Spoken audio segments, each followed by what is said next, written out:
What's up, world? This is the How To I Do channel, and I am your host, Ed Gray. And it's Christmas Eve. Turn up. You see my hat? I'm rocking it for you.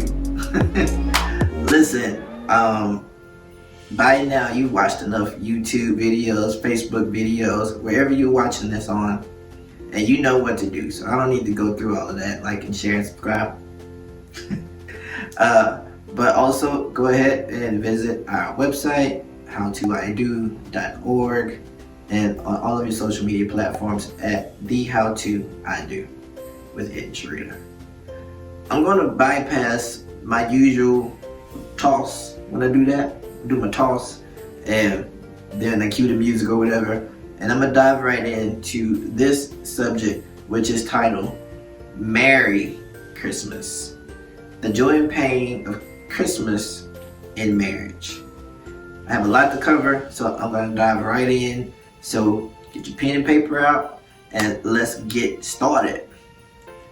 In this week's lesson, I want to discuss a well-known topic, but a topic that often gets looked over in the time of celebration. And that topic is the joy and pain of Christmas in marriage. We all know the story of Christmas, and it began with the birth of Jesus Christ into the world. It is no doubt a joyous occasion in which we still celebrate even today or tomorrow. There's even a song that says it's the most wonderful time of the year. And in my opinion, it truly is. At least for most of us. However, there is a percentage of us that know all too well that though this may be the most wonderful time of year, it may not be the most wonderful time in your marriage. And that's what I want to discuss today. And what better couple to have that discussion about marriage and the celebration of Christmas, Jesus, and all that stuff, than to study Mary and Joseph.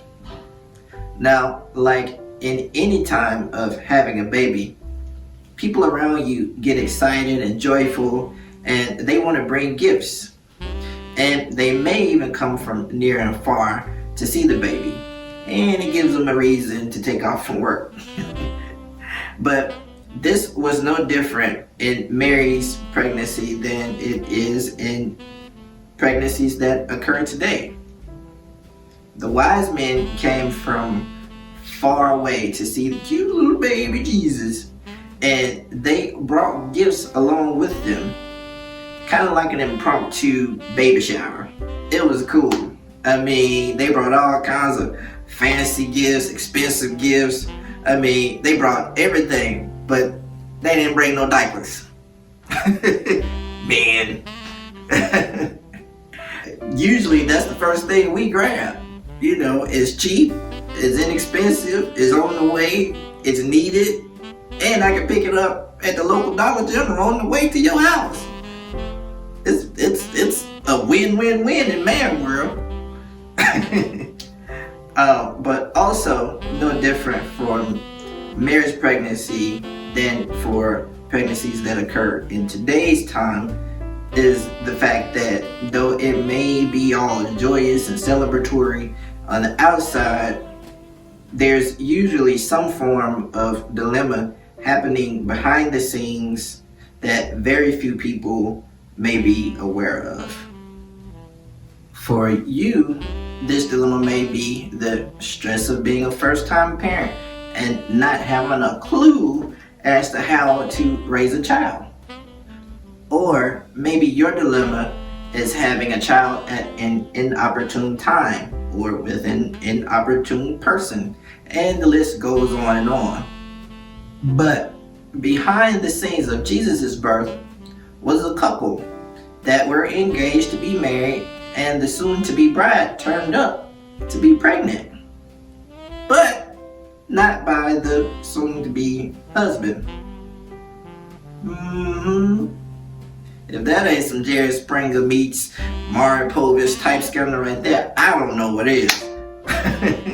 But it does speak to the relevance of God, that whatever you may perceive to be bad or a dilemma, there's usually a biblical story that has already happened that is similar to your situation.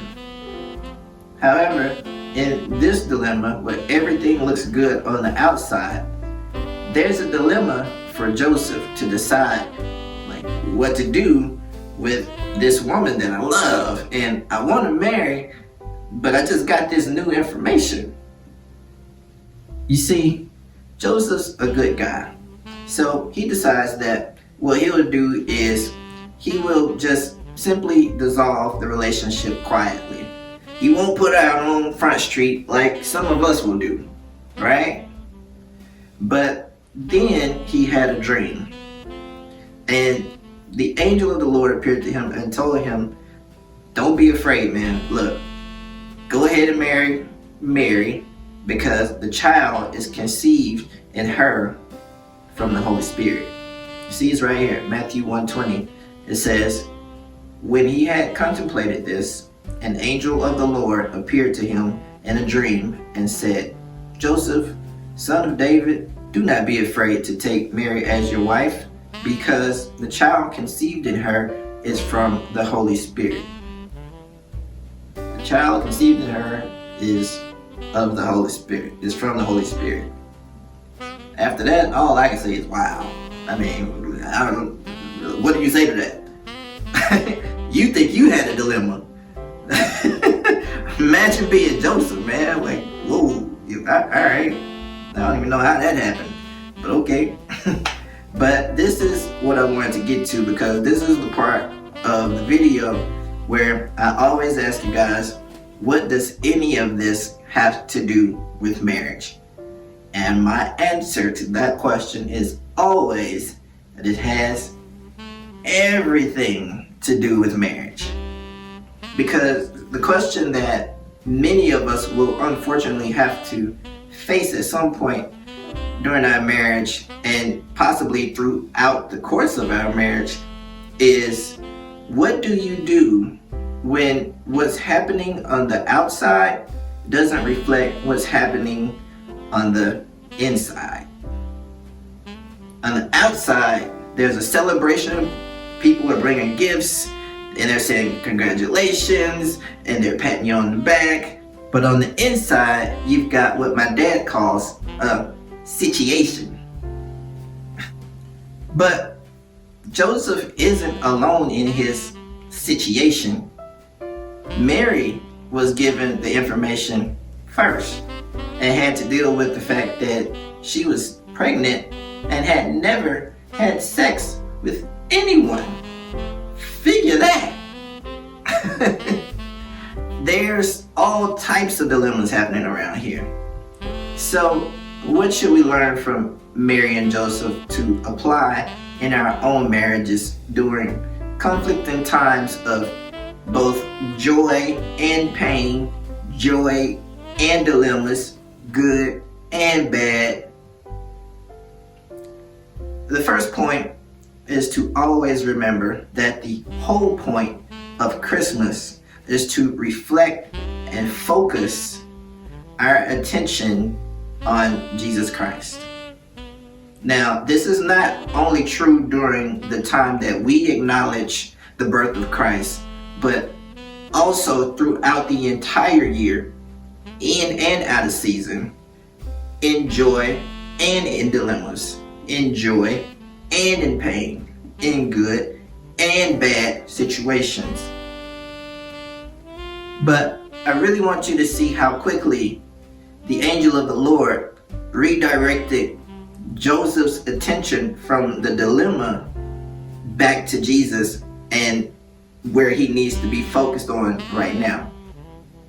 Matthew 1:20 and 21 says, when he had contemplated this, talking about Joseph, an angel of the Lord appeared to him in a dream and said, Joseph, son of David, do not be afraid to take Mary as your wife, because the child conceived in her is from the Holy Spirit.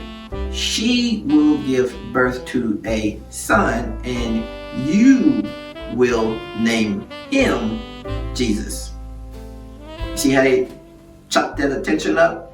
It's no longer on me and my problems and, oh, she's having a baby and it's not mine. Nope. The attention shifts to the baby, Jesus.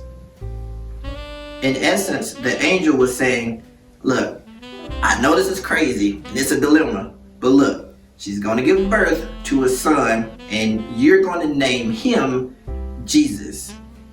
See, the focus is no longer on the dilemma that Joseph is in, but it is on the one who can change any dilemma, Jesus Christ. My second point is that when you find yourself faced with a dilemma, don't allow your first thought or your first supposed remedy to be that of divorce or of leaving your marriage. And even if it is your first thought, wait. Simply wait for a word from the Lord to give you direction and instruction before you make any permanent decisions. You never know how God intends to use the situation that you have determined to be as bad for your good and for his glory. Look at Joseph. There is no possible way he could have known the significance that his relationship with Mary was about to bring, not only to his family, but also to all of mankind, all of humanity. He was one wrong decision away from helping to usher in the greatest single impact ever known to mankind, Jesus Christ. You don't know what your one decision may bring about either. So wait. Wait for God's instruction by praying, fasting, meditating, and in Joseph's case, sleeping. Sometimes you just need a nap. There's a popular YouTube video that says, have you had a nap today? But sometimes all you need is to rest and to go to sleep. And in those times, God may reveal certain things to you that he couldn't reveal during your awake hours because you were too focused on the dilemma and not focused enough on him. And thirdly and finally, listen, Mary, or Susie, or George, or Tyrone, or Keisha, whatever your name is. Listen, your dilemma is the fact that you are pregnant with a gift of greatness and you don't know what to do or who to tell or even what to really even think about this newfound situation. And it is difficult to communicate and articulate something to your spouse that even you don't fully understand. Let me read this to you from Luke 1:36 through 38. It says, and look, your relative Elizabeth has also become pregnant with a son in her old age, although she was called barren. She is now in her 6th month, for nothing will be impossible with God. So Mary said, yes, I am a servant of the Lord. Let this happen to me according to your word. Then the angel departed from her. So what do I mean by reading that? I mean that regardless of your form of dilemma or situation, always remember that nothing will be impossible with God. Our impossibilities only occur when we attempt to do things without God. Next, look around. There's likely someone in close proximity to you, whether by location or by relation, that is experiencing something similar to you. And they likely think that they are going through their situation alone as well, and will be glad and overjoyed to know that they can confide in, celebrate, and cry with you. And for my last closing, and don't roll your eyes at me because your pastor closes 3 times, so this is my second. But always submit, say yes, and become a servant to whatever God allows. Luke 1:38 says, "So Mary said, 'Yes, I am a servant of the Lord. Let this happen to me according to your word.' Then the angel departed from her." If you ever want to be able to celebrate with those that are celebrating the gift that you're carrying and see the manifestation of the greatness you have inside, then simply submit to God's will. Say yes to his call and become a servant in whom he can dwell. Can he dwell in you? Can he dwell in you? Can he dwell in you?